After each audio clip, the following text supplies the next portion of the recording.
We at BLTN, as a part of our ongoing anti-social engineering project, declined humanitarian work of any kind in Greece and Italy. We would like to warn all the countries who are too proud of their rich history, especially our dearest neighbor China. Just look at what has happened to the Greeks and the Romans. Their ancient baths and sexual escapades have caught up with their modern asses, and now is the turn of the cracker-bursting communists. So stay at home and free your dissidents, and don't blame us for your troubles, though we will surely come to celebrate your commie debacle. Better late than never.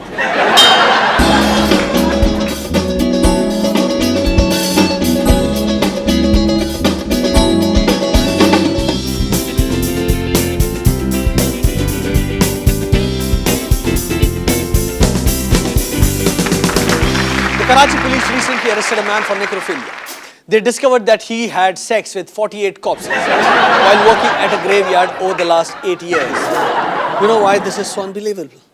Usually Pakistanis kill themselves so that they can have sex with 72 women in heaven. But this guy, of course, didn't want to be cheated in heaven. He wanted 72 right here on earth. And he got to 48. Two-thirds, folks, two-thirds of a dream. How many of us get there, huh? Like Steve Jobs, this Pakistani lived his dream. So pretty much every Asian man has slept with a frigid woman. This guy did it with 48 stone cold ones. Whew, very hot man. Just when you think Pakistan can get more up, you hear stories like this. If they spent half of their kinky sexual energies into anything, and I mean just about anything else, they would have been at least good American ponies. Now they are just doing the dead. In related news, 2 ghosts have been caught having sex in the middle of a living room. No, I don't make this up. Yes, it's true. According to Diana Carlisle from Ohio, she has caught 2 ghosts having sex in the middle of the living room. Now, come on, Diana. I know you're from Ohio, but still, this is not a good way to talk about your parents. Coming back to news from my own country, in Delhi, a woman has sued her local beauty parlor for luring her into fake instant breast augmentation therapy. This breast therapy resulted in rashes all over her body, stretch marks where she didn't want them, and purple patches on her precious boobies. Come on, idiots, when she said she wanted nice size D breast to hit a purple patch in her dwindling sex life, she didn't want the purple patch on her breasts. Though personally, I don't know what the problem is. This is exactly what happens to women after they spend a night with Charlie Sheen. Apparently, instead of 3-4 injections, the beautician gave this unfortunate woman 14 injections on her not so lovely... Hello, moron, she didn't say rabies, she said boobies. 14 injections. Anyway, this idiot beautician gave this unfortunate woman 14 injections on her breast and nothing happened. Except the rashes, of course. No augmentation. Her breasts are like the economy. No stimulus works. Now, ladies, listen to me very carefully, because this is life-saving advice. First, men in Delhi don't care about the size of your breasts. They are so desperate, they can even shag to men's chests, pretending it's Kyra Knightley. And secondly, if you want to enhance your breast, I have 2 words for you. Push-up bra.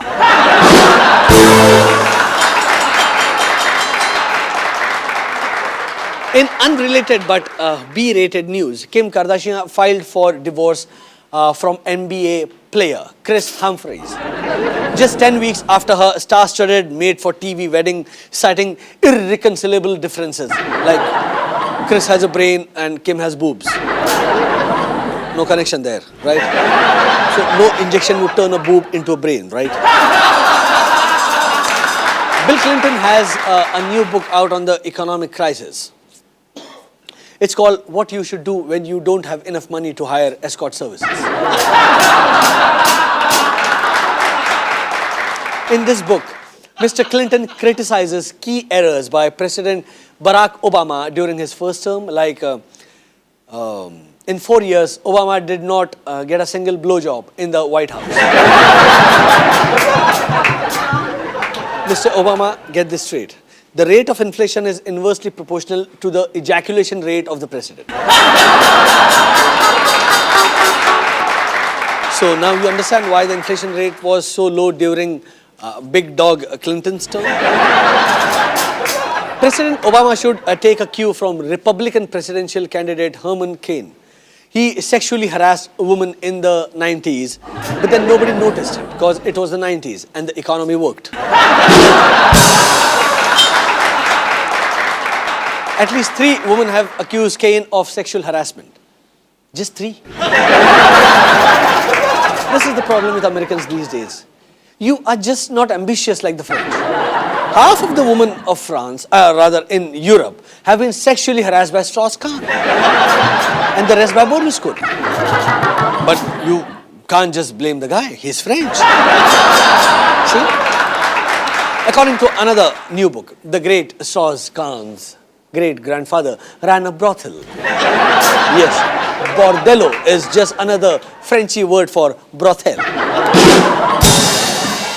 So, Mr. Strauss is a genetic sexual offender. It's his inborn talent. He has just stopped paying for the things his great-grandfather did. That's the difference. No wonder he became the chief of IMF. Every country which takes money from the IMF gets used to not paying for what their great-grandfathers did. Ring a bell? Greece, Italy. You guys try and refresh the sins of IMF in Argentina and the others. I'm going to take a break. When we return, we are going to tell you lonely ladies can benefit from the Greek crisis, a tutorial on how to be a Bollywood heroine if you are a white girl, and the secrets of Apple's Siri. Bajao means play.